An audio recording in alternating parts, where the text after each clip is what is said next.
Hi everyone, we're at the Liberty Arts Center in Sedalia, Missouri, speaking with Carl Carter Jr. I'm Donna Trimble. This is Emily Burke. Mr. Carter, go ahead. Hi everyone, my name is Carl, and I'm from Little Rock, Arkansas, and I am the son of Beverly Carter. She was a real estate agent in the Little Rock, Arkansas area, and while doing the work that she loved, she was kidnapped and murdered. And we're here today to talk to you about ways that you can stay safe in the work that you do and in the work that you love. And it's not complex, it's not hard, it's just raising an awareness and putting in new practices, so that you can get home to your families at night. So we're going to talk through some Q&A, and it's my hope and my prayer that these are helpful to you. So. Well, Carl, thank you for being here. Most likely, we all wake up every day and we just assume it's going to be a regular day. What is something that we can tell ourselves every day to make us more cautious or aware of the situations that we put ourselves in? One of the most challenging parts of what I've tried to do in traveling and speaking to people about safety is that I don't want to tell a story and drive fear and paranoia in the business, because in large, it's a safe industry. I mean, we don't see, just these offenses over and over again.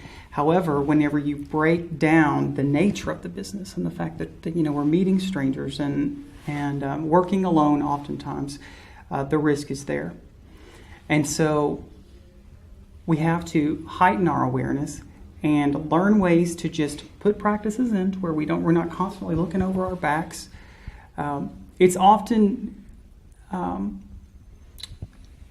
something that I see is that it really is kind of a grassroots movement, because it's me seeing that that you're working late, or that you're hosting an open house and you're going to be alone, and reaching out to you and doing my part to keep you safe. So I know it's a multi-part answer, but it really starts with an awareness and acceptance that there are risks associated with this line of business. Right, very good. Also, as a real estate professional, we tend to look at other agents as competitors, and we get caught up in the competition. Is there anything that we can do for each other or to come together as real estate agents to keep each other safer? That's a really great point. I oftentimes joke, some of the conversations, me growing up in a household with a mom in real estate, is I remember all of the stories of the person down the street at that other agency that stole a deal or whatever, and so that was often so much of the topic of conversation, not so much safety. Right. And but what I've seen for people that have embraced this back home is that it's all about building safer practices. And I don't just mean keep your head out of your phone and, being aware of the situation or the rooms that we're in, but it's also building more efficient practices as agents, so that, if we're vetting people on the front end, we're not wasting our time, we're verifying their identification. These are things that are just going to make our business work better. Mm-hmm. And kind of cuts out some of, what some people may call the riffraff or things that are just taking away from our time and being profitable. I think that's a great point. So I think that's part of it. And then I think that as we get together and we can find common ground, I think we all agree that while we want to be profitable, that's why we work. But when we can find common ground on things like safety, and there are tons of things we could talk about, that I think that helps us kind of grow as a community. And it's not so much that's my deal, back up, So Right. It's a good conversation to have. Yeah, it happens all too often sometimes.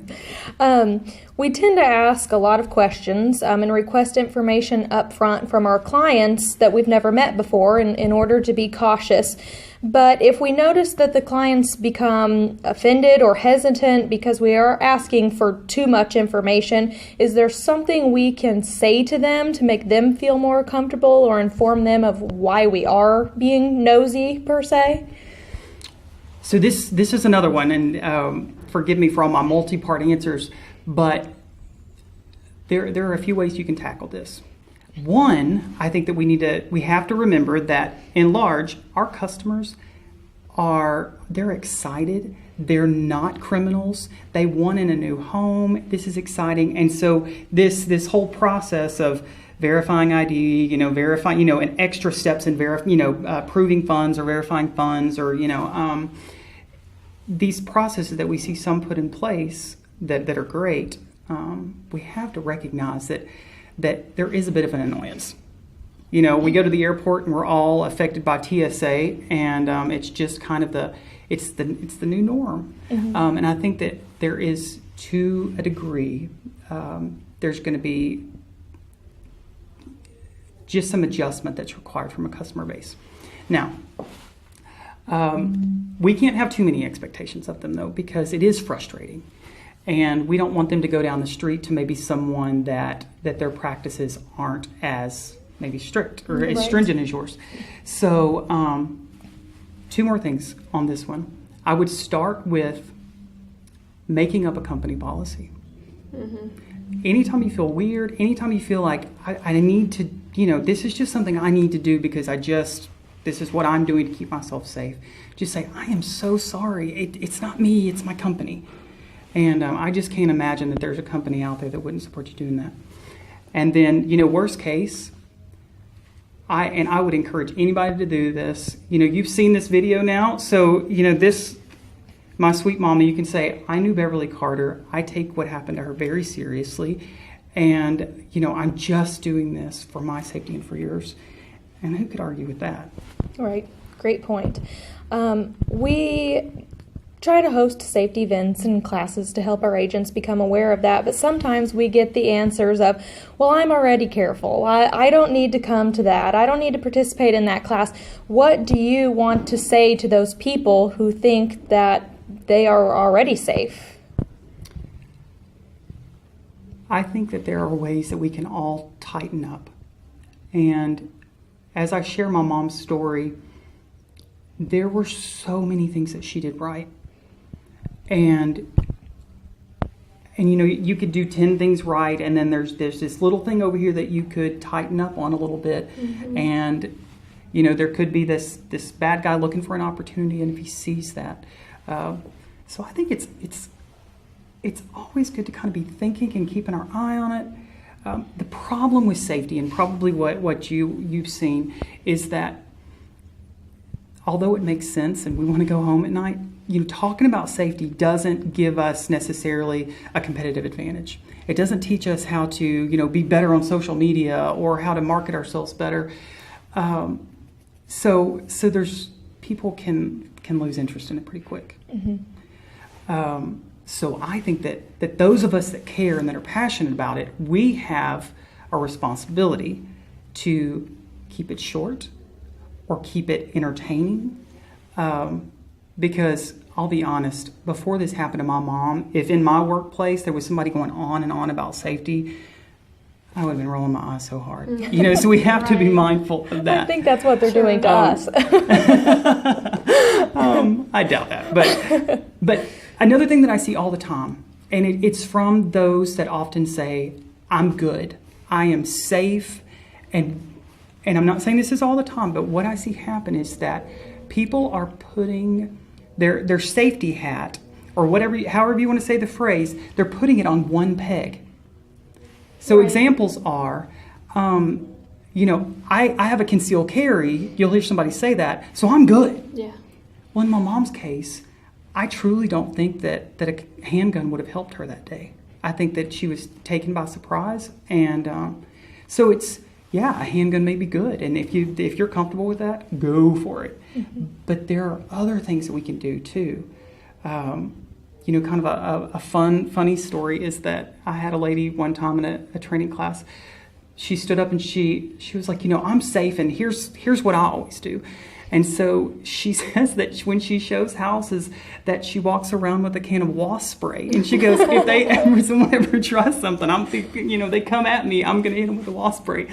And she was just precious. But it's like, that wasp spray's not going to do a lot for you. So end of the day, I think that it's just ways that, the world changes, technology changes, ways that people manipulate or take advantage of other people change. So we definitely have to change with that and be prepared. That's right. Just have more than one level of safety at hand. Absolutely. My question to you is more on a personal note. I want to ask you about how many states that you've spoken about your mother, sharing your story. How many presentations have you given? And what positive for you and your family has come from that? Well, I'm pretty sure that this is my first time in Missouri, and this is my 27th state to have the opportunity to speak in. And I would put, the number of presentations, 60, 70 groups that I've had the opportunity to speak in front of. And it's from big groups down to just having coffee with it's not always realtors either. It's nurses that go out in the field and work alone. Sure. Or I've even talked to salespeople, or car salesmen. And so there's just these industries where people are alone sometimes. So what we went through with Mom, losing her the way we did, and it being kind of high profile and having to live it so publicly, and then the trial being so public, it was really, really hard, and it was really, really negative. And so I just started speaking to people, and then I started going through this, kind of self-doubt. Is this helpful? Are we making a difference? And ultimately, it comes back to the sweet people that I get the opportunity to talk to at the end of my presentations. And almost every single time I speak, someone will come up to me at the end and they'll say, what happened to me obviously wasn't what happened to your mom, but I've never told anyone this. But one time I was showing a property and I went in the room before the client, and then, I was made to feel uncomfortable or victimized in some way. And I feel such shame for that. And it's like, these poor people, they're feeling victimized and they're blaming themselves. And it just validates that what our family is trying to do is right, and it's good. Definitely. And, when you're so sad from losing someone, you can either kind of lay down and die with them, or you can just kind of suit up and say, we're going to make some good come from this. So that's what we're going for. So right. Well, and we greatly appreciate you coming and sharing your story and helping us make our other agents and people in other professions as well be more aware of what goes on every day. Thank you very much. You and I spoke a little bit about, I think you said there's a heart at Ronald McDonald House in Little Rock, Arkansas for your mom. I just think that's really special. Oh, thanks. That came from all of this. Yeah, another part of this and making good come from this is that the second anyone profits from it, the message is gone. The message is weak, or certainly weakened. And so often whenever I travel, if it's a board or a group that has the financial means that could make a donation to a nonprofit, then we ask that they do that. And so Ronald McDonald House has been one, and we've reached out to help. Obviously, with Mom being the victim of a violent crime, we do as much as we can to help sweet ladies out there that have gone through traumatic things. So that's wonderful. Thank you. If you could say one thing to your mom, what would it be? One thing to my mama. I probably caught you off guard with that one. Even on the drive up here today, I always feel like I connect most with my mom in nature. And I don't know that it would even be one thing that I would say to her. I just miss my mama's hugs, you know. I miss the way my mom's cheek felt whenever I kissed her on the cheek. So just to have that one more time would be everything, because I have a lot of peace in knowing that she's proud of our family for what we're doing and we're carrying on. We just need her here. Well, we thank you so much for coming. Sure. It's We're truly honored to have you. Thank you. It's my honor. Yes, thank you.